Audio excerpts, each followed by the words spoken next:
famílias que vencem em tempos difíceis. E a nossa leitura vai ser aqui em Mateus 19, do 1 ao 8. Vamos ler do 1 ao 8. Quando Jesus acabou de proferir estas palavras, ele deixou a Galiléia, foi para o território da Judéia, além do Jordão. Grandes multidões o seguiram e ele as curou ali. Alguns fariseus se aproximaram de Jesus e, testando, perguntaram: é lícito ao homem repudiar a sua mulher por qualquer motivo? Jesus respondeu: vocês não leram que o Criador, desde o princípio, os fez homem e mulher? E que disse: por isso o homem deixará o seu pai e a sua mãe e se unirá à sua mulher, tornando-se os dois uma só carne? De modo que já não são mais dois, porém uma só carne. Portanto, ninguém separe o que Deus ajuntou.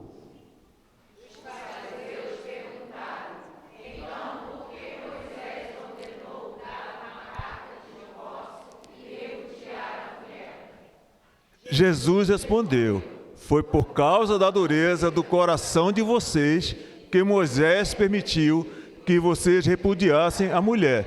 Mas não foi assim desde o princípio. Amém. Podemos tomar assento? Irmãos, é interessante tudo isso aqui, todo o contexto, né? Eu tenho que olhar o que Jesus, quando Jesus fala, o peso ele é muito maior, tá?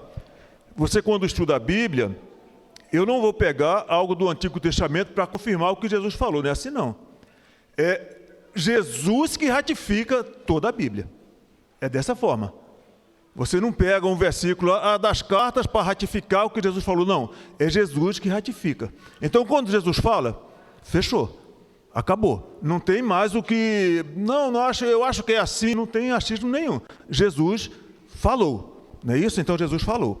Então, querido, e qual foi também tem uma coisa que nós fazemos, entendermos quando se está estudando a Bíblia, dentro da hermenêutica, você vê quem está falando, para quem está falando e quando está falando. Então, qual era o contexto e quando estava fazendo isso aqui? Aqui vem logo depois. Ele tinha acontecido 3 assuntos aqui que ele tinha falado um pouquinho antes. Que quem era o maior no reino dos céus, para quem isso? Para os discípulos. Ele falou que quem não se fizesse como uma criança não seria, vai falando dos escândalos, que não era para acontecer escândalo, e não podia despesar as crianças, aí depois tem o perdão do pecado de um irmão, está em Mateus 18. E no perdão do pecado do irmão, aquele irmão é chamado e tal, aí depois, olha, se ele não aceita, se você ganhar, tu ganhou o irmão em particular, aí depois chama 1 ou 2 testemunhas, se resolver, ganhou o irmão, se não tiver jeito, chama a igreja, e aquele irmão ali, se ele não aceitasse de maneira nenhuma, ele não seria mais considerado um irmão. Quem falou isso? O próprio Jesus. Aí já nos coloca, porque às vezes a pessoa, quando fala de perdão, pensa que o fato de você perdoar não quer dizer que a pessoa vai poder fazer coisa errada. Dá direito, não, os crentes são todos, podemos enrolar o crente, podemos ser desonestos com o crente, podemos fazer isso. Não é dessa forma, porque o crente não age assim. Mas aí depois ele vem e no finalzinho aqui, aí Pedro vai perguntar, então aproximando-se dele, disse: Senhor, até quantas vezes pecará meu irmão contra mim e eu lhe perdoarei? Até 7? Jesus respondeu, disse: não te digo, mas até 7, mas até 70 vezes 7. Aí depois disso aqui, tu vê que falou de perdão. Não foi perdão? O assunto aqui do meio aqui não foi perdão? Primeiro que era o mal do reino do céu, aí depois vem perdão. É perdão aqui. Falou do perdão do irmão da igreja. Aí Jesus vai falar a parábola do credor incompassivo, que é no Mateus 18, a partir do 23. E essa parábola é interessante. Eu já trouxe, uma vez eu pesquisei isso aqui, né? Já trouxe uma palavra só sobre isso aqui. Mas só para ter um entendimento, o credor incompassivo, ou seja, ele tem uma dívida, o homem tem uma dívida, Jesus fala, esse homem tem uma dívida de 10 mil talentos. E ele vai, e o senhor dele vai dizer, olha, pega tudo que é dele, pega a família dele, todos eles vão, mulher, filho, tudo, para ficar pagando isso aí, para ele pagar a dívida. Aí ele vai e fala com o senhor, tem misericórdia de mim, seja generoso comigo. E aquele senhor vai, eu estou resumindo aqui, aquele senhor vai e perdoa a dívida daquele servo. Aí aquele servo saiu ali com a dívida perdoada, aí tem um conservo dele, ou seja, era servo igual a ele, que tinha uma dívida com ele de 100 denários. 100 denários. E ele vai, quando ele sai dali, ele foi solto, ele é liberado daquilo ali, ele vai e pega aquele outro conservo, pega pelo pescoço, aperta o pescoço dele, sufocando, e diz, olha, me paga tudo que deves. E aquele conservo dele fala o seguinte para ele, olha, seja generoso comigo que eu vou te pagar tudo. A mesma coisa que ele falou para o outro lá. E ele não é. Disse, não, lança aquele conservo na prisão. E ele lançando aquele conservo na prisão, os outros conservos vão e falam com o senhor, olha, ele fez isso, isso e isso. Aí o senhor vai, diz, olha, servo mau e fiel. E vai e lança ele nas trevas exteriores, manda mandar. Aqui está falando outra vez de perdão. Agora, quando fala esse perdão, se você não vê bem, poxa, mas que dívida era aquela? Quando nós vamos ver o valor, o denário ele varia, era o salário de um dia, era um denário. Então, 100 denários seria o quê? 100 dias trabalhando. O trabalho seria 100 dias trabalhando. O talento era o salário de um ano. E ele devia 10.000 talentos. Ele não teria como pagar. Se ele vivesse 10.000 anos, não teria como viver, ele não pagaria, porque era 10.000 talentos. Era muita coisa. O valor do talento era muito alto.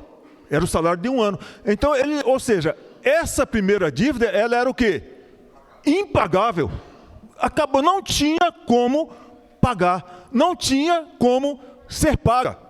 Mas Deus, amado, Deus é maravilhoso. Isso aqui está tipificando Deus. Agora, Deus, o que ele fez? Ele pagou a nossa dívida, que era impagável.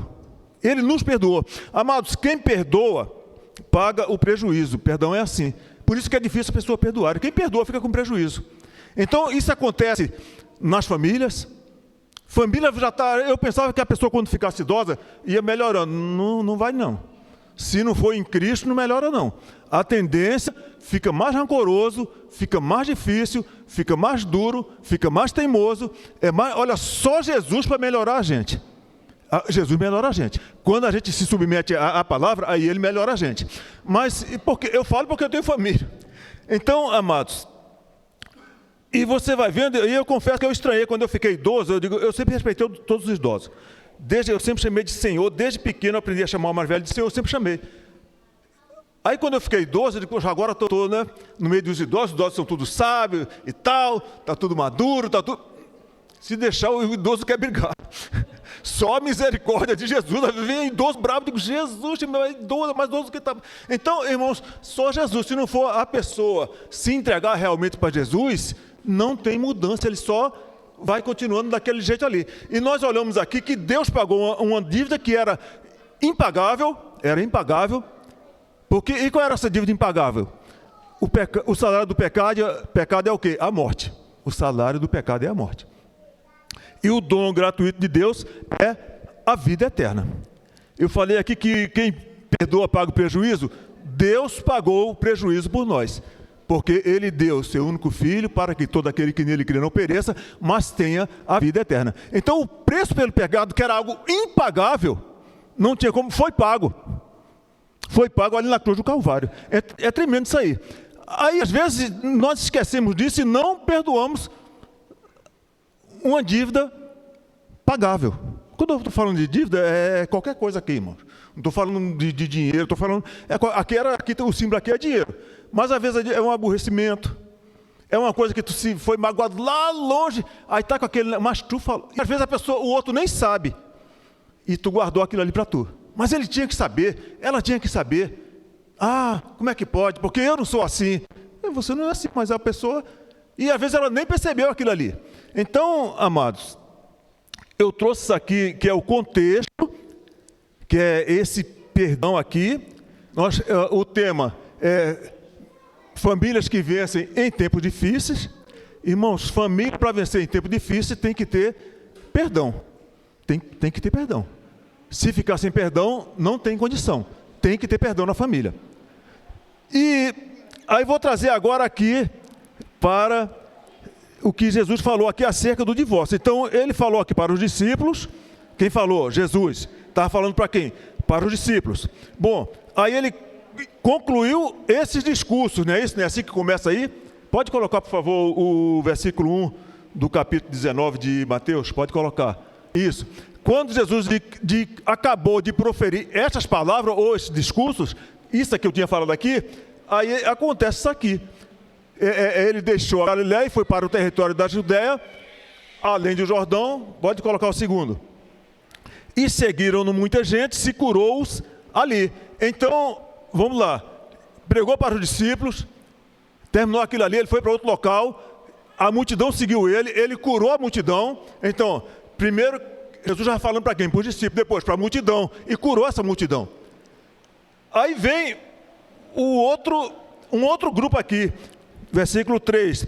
Então chegaram a pé dele os fariseus, tentando, ali fala testando, outro fala tentando, né? Mas é parecida aqui a versão, tentando e dizendo: é lícito ao homem repudiar sua mulher por qualquer motivo? Então, é testando e tentando. Então, por que era o fariseu? Aqui era outra história. O fariseu conhecia a lei. Ele sabia muito bem a lei. Então, eles já trouxeram o que eles sabiam.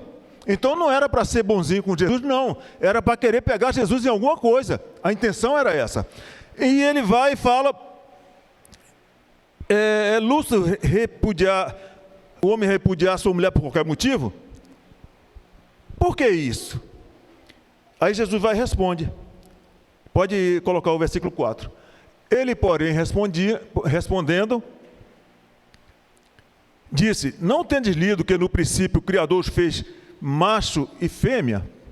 O 6. O 5, irmãos, está ruim. E disse: portanto, o homem deixará o homem pai e mãe, e se unirá à sua mulher, e serão dois numa só carne. Quem falou isso aqui? O Criador. É Jesus que está dizendo que o Criador falou isso aqui? Então foi o Criador que falou. Tá? Eu não posso ter dúvida quanto a isso. Porque às vezes alguém vai lá em Gênesis e distorce. Diz que foi Adão que falou. Não foi Adão que falou. Quem falou aqui foi o Criador. Por que eu sei disso? Porque Jesus falou. Simples assim. E disse: portanto, não tende lido, porque no princípio o Criador os fez, macho e fêmea. E disse: portanto, deixará o homem seu pai e sua mãe, e se unirá a sua mulher, e serão dois numa só carne? Assim não são mais dois, versículo 6, mas uma só carne. Portanto, o que Deus ajuntou, não separe o homem. Qual foi a resposta aqui de Jesus, irmão? Ele disse que era lícito ou que não era lícito? Ele disse não. Essa coisa, ele disse não. Portanto, o que Deus ajuntou, não.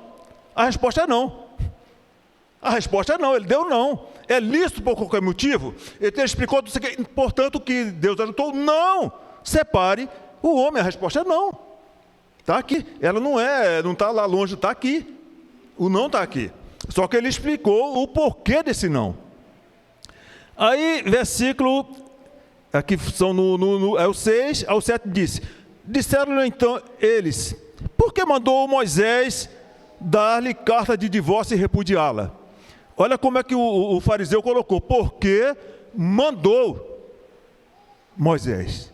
Por que mandou Moisés? Moisés mandou? Moisés não mandou, não. Ninguém mandou, Moisés não mandou. Não foi mandado isso, não. Aí Jesus vai e responde. Jesus é tremendo, ele não deixa brecha. Versículo 8, pode colocar o versículo 8 aí, por favor. De 19, né? De Mateus 19. Disse-lhe ele: Moisés, por causa da dureza do vosso coração, vos permitiu. Ele não disseram que mandou? Não foi um mandante, foi uma permissão. Vos permitiu repudiar a vossa mulher. Mas ao princípio não foi assim. Ou no princípio não foi assim. Bom, e aí eu tenho que voltar para o princípio. E como é que era no princípio então, irmãos? como é que era no princípio? Eu tenho que voltar lá para o princípio. Vamos lá para Gênesis, já que ele falou no princípio. Quem falou é quem estava lá no princípio. Então, nós hoje olhamos que estudamos sobre Jesus, né, que ele é o nosso tudo, ele é sobre todos, e ele estava aqui. Normal. A segunda pessoa da Trindade, né, Pai, Filho e Espírito Santo, ele estava aqui. Gênesis 2, a partir do 18, fala assim. Pode pegar Gênesis 2 a partir do 18. E disse o Senhor Deus, não é bom que o homem esteja só, falei uma adjuntora que esteja como diante dele. Aí pode pegar o 2, 21, que é onde eu vou, isso, 21. Então o Senhor fez cair um sono pesado sobre Adão, e este adormeceu e tomou uma das suas costelas e pôs a carne em seu lugar. E da costela que o Senhor Deus tomou do homem, formou uma mulher e trouxe-a até Adão. E disse Adão, este é agora osso dos meus ossos e carne da minha carne. Esta será chamada varoa, porquanto do varão foi tomada. Ponto. Versículo 24. Dá a impressão que é Adão falando aqui, mas não é. Porque Jesus falou que não foi. Quem falou isso aqui foi essa segunda parte, o que eu vou ler agora. Portanto, deixará o varão, o seu pai e a sua mãe, e apegar-se a sua mulher, e serão ambos uma carne. Então, isso aqui quem falou foi Deus. Foi Deus. Tá? Então, não temos dúvidas. E ambos estavam nus, o homem e sua mulher, e não se envergonhavam, não tinham vergonha. Quantos personagens tem aqui? Aqui vamos voltar lá para o começo lá. Se eu estou fazendo aqui uma hermenêutica da situação, que lugar era esse aqui? Jardim do Éden, maravilha. E o Jardim do Éden era um lugar qualquer? Não, era um lugar separado. Aqui diz que ele separou, né? Falamos que santo é separado, né? Era um lugar santo, meu amigo. Era um lugar separado. Então você vê, quando a família foi estabelecida, ela foi estabelecida onde? No Éden. E vamos agora, achamos o local. Quem estava presente ali? Primeiro, Deus. Adão e Eva. Bom, no jardim do Éden, havia pecado? Aqui não. Não. E outra coisa, então o ambiente era um ambiente sem pecado. O casamento foi estabelecido em um ambiente sem pecado. A família foi estabelecida em um ambiente sem pecado. Então, quando eu vou lá para o que Jesus fala, mas não era assim no princípio, então no princípio não tinha pecado. Mas aí, olha só, ele diz aqui, e estavam nus, o homem e sua mulher, e não se envergonhavam. Estava somente o homem e a mulher aqui, no Jardim do Éden? Tinha o Senhor.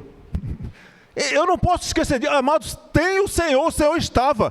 O Senhor tem que estar na minha família. Se eu quero vencer, Ele tem que estar na minha família. Agora tem uma coisa, queridos, para o Senhor estar, não pode haver pecado. Eles estavam nus e não se envergonhavam. A gente pensa primeiro tá sem roupa, tá despido e tal. Mas não é só isso. Isso aqui também fala o que é de transparência. Estavam nus e não se envergonhavam. Fala de transparência. Ou seja, estavam nus e não tinham do que se envergonhar. Estavam nus e não tinham do que se envergonhar, um diante do outro e diante de Deus. Não havia pecado. E quando pecaram, passaram a ter vergonha. Um do outro e também de Deus. Que coisa, né? Aí foram fizeram lá umas vestes lá de folha de figueira, que se seca, que se acaba, e Deus vai e providencia, conversa com eles e providencia aquela veste de pele. Então, Deus tem que estar no centro desta família. Esta família tem que depender de Deus. Agora, irmãos, não é muito simples assim, porque a família, aqui está uma família maravilhosa, perfeita. Tem 1, 2, 3 gerações de família ali. 3 gerações, né? Eu tenho os mais idosos ali. Mas toda família é assim? Não. Seria bom se fosse assim, né? Mas não são assim. Família tem dificuldade. Família tem, às vezes, é só a mãe criando os filhos ali. ou é só o pai, normalmente é mais a mãe do que o pai. É mais a mãe que assume, a estatística daí é mais a mãe que assume. Às vezes tem casos de pai, porque o filho nasceu com deficiência, o pai ir embora e deixar a mãe lá, e a mãe segura. Então, mas precisamos estar em Cristo. Se você só a mãe e o filho, vamos botar uma família aí atípica, está diferente. Só tem eles dois, porque a família é aquilo que tu pode contar. Aí fica uma responsabilidade tremenda em cima da mãe, por quê? Vai precisar prover, que não é fácil, se não tiver, que não é fácil. Aí vai precisar ensinar aquela criança. A criança também não é fácil para ela, ela precisa de atenção, ela precisa de proteção, ela precisa também de se alimentar normal. Toda criança, nós não fica sem comer, normal. Então precisamos desse sustento, precisamos dessa proteção, porque a criança ela não tem condição de se proteger sozinha. Ela precisa de uma proteção também desse emocional dela, precisa ser tratado. Nós, quando estudamos sobre paternidade, uma coisa, ele chama de tanque. O tanque emocional da criança ele deve estar sempre cheio. Você está sempre falando ali, falando coisas boas para aquela criança ali. É dessa forma. Se eu falo com meu filho, falo com a minha filha eu sempre chamo ela de linda mesmo, os meus filhos também são lindos, mas eu sempre procuro falar, isso aí eu estou brincando, são lindos, mas são lindos mesmo. Mas estou falando, você sempre falar palavras boas. Ainda que teve uma vez que eu me aborreci com meu filho do meio me aborreci, eu falei um negócio lá, faz tempo isso, muito tempo. Ele era ainda, nem se era adolescente já, estava. Eu falei uma coisa que eu não deveria ter falado, eu fui ofensivo com ele. E meu filho ficou chorando. Irmãos, eu fiquei machucado por aquilo que eu fiz, porque eu fiz o que eu pregava diferente, eu ensinava diferente. Como é que eu fui reprovado no que eu ensino? De Jesus tem misericórdia, que crente que eu sou, que pastor que eu sou. O que é isso? Aí eu parei assim, eu digo, chamei meu filho, meu filho, vem cá. Vem todo mundo também. E chamei minha esposa, chamei a Aninha ainda não era nascida não. E chamei o Samuel. Eu falei, olha, eu estou lhe pedindo perdão agora, porque eu estou errado. O que eu falei está errado. Eu, como pai, eu não posso falar dessa forma. Você é uma bênção na minha vida, e você é uma bênção e você é meu filho. E eu peço perdão, porque eu estou pedindo na frente de todo mundo, porque eu falei na frente de todo mundo. Então tem que ser na frente de todo mundo. Irmãos, e graças a Deus, ele aceitou aquilo ali. E no outro dia nós fomos aí para Campo Grande, ele já saiu abraçado comigo. Porque a criança ela é mais fácil. Ela é mais fácil. Não vou pegar idoso, não. O com mais idade, não, eu estou atirando em mim mesmo, não adianta, né? Eu tenho que aliviar. A pessoa com mais idade é mais difícil. Às vezes nós ficamos adultos, às vezes ficamos mais intransigente, mais duro. Mas a criança não. Perdoou, está safo. Pedir perdão, está safo. Quer abraçar e abraçado comigo, ele queria estar junto do pai. Porque a criança tem isso. No primeiro que nós lemos aqui, ele fala de como uma criança. A criança, você achou ruim com ela e tal, mas ela quer o teu abraço, ela quer ficar perto de você. Ela quer fazer isso. Então, irmãos, e às vezes nós como adultos, perdemos essa coisa. Não, eu te perdoo, mas fica meio assim e tal. Então, nós temos que ter um cuidado com isso. Famílias que vencem em tempos difíceis, tem que perdoar. Família para vencer em tempo difícil, tem que buscar essa santidade no Senhor. Mas não é ainda o casal, é só quem está criando. A pessoa vai procurar aquilo ali, vai procurar se acertar. Irmãos, eu procurei fazer, olha, eu tentei fazer tudo, eu fiz tudo o que eu fui aprendendo. Eu vim de um lar de separação, meu pai não me criou. Meu pai agrediu minha mãe. Meu pai largou minha mãe e fez outra família. Meu pai nunca deu nada para mim. E ele falava isso, não dou nada. Então, mas Deus me deu a oportunidade de eu dar algo para o meu pai. Quando ele ficou doente, não tinha mais quem cuidasse dele, ele veio aqui para o Rio, mandaram ele para cá, e nós cuidamos do meu pai. A família aí, eu sou o mais novo. Então, irmãos, e eu pensava quando eu era pequeno o seguinte, eu tinha os meus pensamentos, pensava assim, eu não quero ser igual ao meu pai. Eu não quero ser igual ao meu pai. Quando eu crescer, eu não vou ser igual ao meu pai. Porque eu vi o que minha mãe sofreu. Eu vi que as minhas irmãs sofreram. Irmãos, se é uma boa intenção, Mas se não for Jesus em nossa vida, nós não conseguimos não. Quase que eu ia pelo mesmo caminho. Se não fosse Jesus, é Jesus que me resgatou. Quando eu vi, eu já estava quase indo. Eu disse, que é isso? O que é que eu estou fazendo aqui? Como é que minha vida deu essa coisa toda assim, tudo errado, dando as coisas tudo erradas? Aí entreguei minha vida para Jesus. E Ele resgatou. E eu passei a ler a Bíblia. E eu passei a crer em Jesus. E eu tomei a posse do perdão dos meus pecados. A célula que era contra mim já não existia mais. E eu quis falar de Jesus para toda a minha família, que ainda não era crente. Bom, mas eles não aceitaram. Assim, de imediato, não. Até hoje ainda tem gente, mas vários já se converteram. Vários já se converteram. Então, queridos, eu tinha o propósito, mas não, se não for Jesus em nossas vidas, nós não conseguimos esse propósito ali.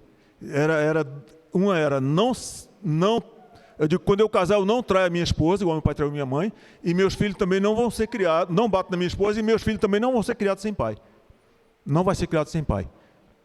E graças a Deus, meu filho está aí, minha filha está em casa, está aqui também, está na mídia, e eu estou sendo o pai deles. Até aqui nos ajudou o Senhor, mas agora é a misericórdia do Senhor. Eu não acho fácil ser pai, não. Eu me preparei muito para ser esposo. Pedi a Deus, Deus me foi mostrando na Bíblia. Eu devia ter me preparado melhor para ser pai. Não é que eu tenha sido mau pai, não, mas errei em algumas coisas assim, mas me consertei com eles, me acertei com eles, pedi perdão a eles. Quando eu falo que errei, irmão, que às vezes a gente quer corrigir e tu não quer que teu filho se perca de jeito nenhum, e você acaba às vezes sendo duro demais com o filho, quando não deveria ser. E às vezes nós não escutamos, nós precisamos escutar também os nossos filhos. A criança, ela tem dificuldade de, sob pressão, de verbalizar, de falar. Uma criança pequena, se você der um grito nela, ela se encolhe, porque ela está com medo, ela não fala. Dificilmente ela vai falar, não, isso não foi bem assim, ela não vai ter dificuldade de falar. Então, se você não der oportunidade para ela falar, ela provavelmente não vai falar, tu vai ficar falando. Mas já foi lido aqui, né? O pastor Ezra já trouxe aqui, não irriteis os vossos filhos. Filho, honra o pai e a mãe, que é o primeiro mandamento com promessa. Maridos, amai a vossa esposa, assim como Cristo amou a igreja. E até que ponto Cristo amou a igreja mesmo, irmãos? Irmãos, quando eu entendi isso na Bíblia, eu fiquei de que é isso? Jesus tem misericórdia, como é que é esse negócio aqui? Então eu tenho que amar minha esposa a ponto de dar a vida por ela. Quando eu entendi isso aqui, eu dei uma estremecida. Gente, isso aqui não é fácil, não. Não é brincadeira, não. Mas é nesse ponto. E por que não fala para a mulher também fazer assim? Irmãos, a mulher, ela já nasce com essa coisa o amor dela, ele é diferente do homem. Ele é mais... Uma vez um pastor, ele deu um exemplo, um pastor já está no Senhor, pastor Antônio Gilberto, vários livros escritos, e ele falou que a mulher é como uma bobina, né? O irmão sabe o que é bobina, quem trabalha com mecânica sabe. A bobina, o carro tem a bobina é o seguinte, ela transforma baixa tensão em alta tensão. A bobina age dessa forma. Então entra em baixa tensão ali e sai em alta. Vai da bateria ali para a bobina, quando ela passa pela bobina, ela entra nas velas em alta tensão. Se tu pegar ali antes, tu toma um choque ali forte. Porque tem que ser em alta tensão para fazer o motor funcionar. E a mulher, se ela for amada, meu amigo, ela vai retribuir muito mais do que aquilo que tu fez. Olha, vai ser muito mais. Vai ser muito mais. Então, ela precisa de se sentir amada pelo esposo. Então, cada esposo aí já sabe, já tem essa obrigação. Não é só amar. Não é só amar. Tem que fazê-la se sentir amada. Sabe, mas eu amo. Mas fala, pelo menos tem que falar. Tem que expressar isso aí. Porque às vezes nós somos muito fechados, nós não falamos que amamos. E Deus foi me ensinando essas coisas aí. Eu falo que amo a minha esposa, eu falo que amo meus filhos falam que me amam. Aninha, às vezes, do nada fala que me ama. Aninha está comigo, às vezes, no carro. Pai, te amo, hein, pai? Eu nem estava falando nada. Então, eu acho engraçado isso, mas eu vejo assim, a mão de Deus, irmãos. Eu vejo a mão de Deus. Tudo é a mão de Deus. Então, como é que eu posso vencer em tempo difícil? Cristo tem que estar na minha vida.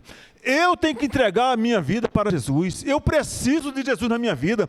Eu preciso de Jesus na minha família. Eu preciso aprender esta palavra e me submeter a esta palavra. Ainda colocando aqui, a única em João 14, onde João não, em Jesus, Mateus 14, que é o nosso texto que nós lemos aqui, Mateus 19, 14 não, 19. Então, a carta de divórcio, ela passou a existir por causa da dureza do coração do homem, mas o padrão, a matriz, é lá no Jardim do Éden. É uma família em comunhão com Deus, é Deus estando no meio desta família, Deus direcionando essa família, essa família não tendo que se envergonhar um com os outros, não tem de que se envergonhar. Eu não tenho nada com a minha esposa, meu celular é tudo aberto, minha esposa, minha filha, tudo pega meu celular, coloca o dedo lá e pode ver o que quiser ver. Eu não tenho nada para esconder, nem da minha esposa, tem nada da minha filha, tem lá. Não tem problema, minha esposa às vezes pega e responde por mim, tu fica respondendo por mim aí no negócio, olha, eu respondi não sei o que por você, não sei quem estava falando contigo, era o que eu ia responder mesmo. Mas então, irmãos, por quê? Não tem nada para esconder. Não tem nada para esconder. Se você não tem de que se envergonhar, então, queridos, tu vai ficar tranquilo. Agora não ter do que se envergonhar diante de Deus e diante dos homens, diante da esposa, do cônjuge, do filho. Então, família que vence em tempo difícil, não tem que ter do que se envergonhar. Não tem que ter do que se envergonhar. Sozinho, também. Eu não posso ter nada que possa me envergonhar. Então, agora, isso aí é algo fácil? Não. Mas não é fácil mesmo. Eu esperei no Senhor. Eu pedi um casamento a Deus. Esperei 6 anos no Senhor. Foi fácil? Mas foi muito difícil. E eu tinha um propósito, eu digo, Jesus, eu não quero pecar, eu não quero namorar, eu só quero quando o Senhor me dê para ser minha esposa. Eu vou falar para ela que ela vai ser minha esposa. E Deus me deu assim. Deus me deu a minha esposa dessa forma. No meu 4º ano de seminário, Deus falou comigo, realmente mostrou a Rosilene. Mais de uma vez, eu ainda questionei várias vezes, mas Senhor, isso não é de mim não é do meu pensamento, não é do meu coração, e e é muito diferente de mim, e aquela coisa toda. Deus falou, não, ela é sua esposa. Teve uma hora que eu quis desistir, porque quando eu falei com ela, depois que Deus falou comigo, eu falei com ela. Deus falou várias vezes, até que eu falei com ela. Eu disse, olha, eu amo a irmã, e a irmã vai ser minha esposa, porque Deus me mostrou. E ela ficou assim. Ela, como assim? Deus tem que mostrar para mim, é só para você que Ele mostra. E estava certo. Digo, tá bom, Ele vai mostrar para tu. Eu não sei como, mas Ele vai, eu não vou ficar envergonhado, não. E irmãos, eu fiquei minha prova, porque eu me expus, porque falei, né? Mas Deus tinha me mostrado mesmo. Eu digo, não falei nenhuma mentira. Aí, e fiquei orando, irmãos, eu perdi um pezinho naquele tempo. Orei, jejuei, fiquei na prova. Então, irmãos, mas e uma vez eu estava assim, eu estava dirigindo o carro e já na prova ali e tal, e ela não, passou a me evitar e não passou a me, porque eu fui falar aquilo aí pronto. A gente era amigo, mas já ficou, aí não ficou inimiga não, mas ficou evitando e tal, se eu estava ela sair para outro lugar. Aí eu digo, Jesus, tem misericórdia, a irmã está me evitando, já, que vergonha, e eu muito vergonhoso, né? E eu digo, Jesus, faz o seguinte, Senhor, vamos fazer o seguinte, eu assumo, tu falou. Eu falei isso assim, Jesus, que tu falou, mas eu assumo, eu vou puxar para mim. Eu vou dizer para ela que foi da minha cabeça, que foi do meu coração, mas foi tu que falou. Mas eu puxo para mim, e se ela vai dizer não mesmo, então... Sabe o que Deus falou comigo, irmãos? Ame-a, ela é sua esposa. Mas falou isso claro para mim. Quando Deus falou isso comigo, acabou, irmãos. Ela não tinha dito nem o sim para mim ainda, não tinha nem nada. Aí eu passei, não, ela é minha esposa. Aí fica com aquela palavra, eu fiquei, é minha esposa, tem que amá-la. Eu não posso me aborrecer, eu não posso me chatear, eu não posso me irritar, eu não posso ficar impaciente, eu não posso querer explodir por nada, eu tenho que me conter, porque ela é minha esposa, ame ela, é sua esposa. Então o motivo do marido amar a esposa, meu amigo, só dela ser sua esposa já é o motivo suficiente. Não precisa mais nada do que isso. Eu quero um motivo para amar a minha esposa, ela é sua esposa. Pronto, acabou. Só isso que é um motivo, é só isso, ela é sua esposa. É dessa forma, é simples. O evangelho não é simples. É que às vezes a gente quer inventar moda, quer não sei o que, não. É simples. Ama, ela é sua esposa. Acabou. Se você ama porque ela é sua esposa, tu vai respeitar também. Tu vai ter cuidado com os filhos. Tu vai respeitar teu filho também. Tu tem que respeitá-lo também. Nós não temos direito de ofender os nossos filhos de maneira nenhuma, não temos. E não temos e não podemos. O lar, esse lar aqui, onde foi estabelecido lá, o lar, onde foi estabelecido o casamento, onde foi estabelecida a família, era o que? O Éden. O Éden era um ambiente de santidade. O Éden era um ambiente de quê? De paz. O Éden era um lugar que Deus estava. Então, que a nossa casa, que o nosso lar, se nós queremos ter vitória, ele seja um ambiente de paz. Que ele seja um ambiente de santidade. Que nós possamos nos conter. Eu vou falar aqui mais para os homens, assim, mais direto. Irmão, eu tenho dificuldade com o horário assim, eu gosto de chegar na hora. Minha esposa, ela é mais pontual do que eu. Ela é mais sistemática do que eu. Eu já sou coisa. Ela é mais do que eu. Ela vai chegar antes da hora, ela já se apronta, ela é rápida no banheiro, ela faz tudo, ela é de flash. Quando eu olho, ela já está pronta antes. Eu digo, o que é isso? O negócio não é tal hora, vamos chegar lá adiantado. Ela, não, que tem que já estar pronto, tem que ficar pronto para não atrasar. Ela é assim. E assim, irmãos. E às vezes vai... Samuel é rápido, Aninha é rápida. Aninha não é muito rápida, não. A minha filha já é mais devagar. E eu gosto de sair, deu a hora, eu tenho que estar para chegar na hora certa. Mas aí, imagine se toda vez que for sair de casa for uma briga por causa do horário. Não pode. Irmãos, quem for pontual e quem for sistemático e quer com o horário, tenha paciência. Porque senão o inimigo vai usar toda vez isso aí para ter uma briga. Isso aí, às vezes tem briga com um casal, às vezes tem briga com pai e filho, por causa disso aí, de uma coisa. Não é que seja um erro a gente ser pontual, não. Está certo a gente ser pontual. O erro é a gente brigar por causa disso. Esse é o problema. Eu dirigia a congregação, eu falava para os irmãos, não brigue, pelo amor de Deus. Chega atrasado, pode chegar, já está liberado, já fica perdoado por antecipação, já perdoou já antes.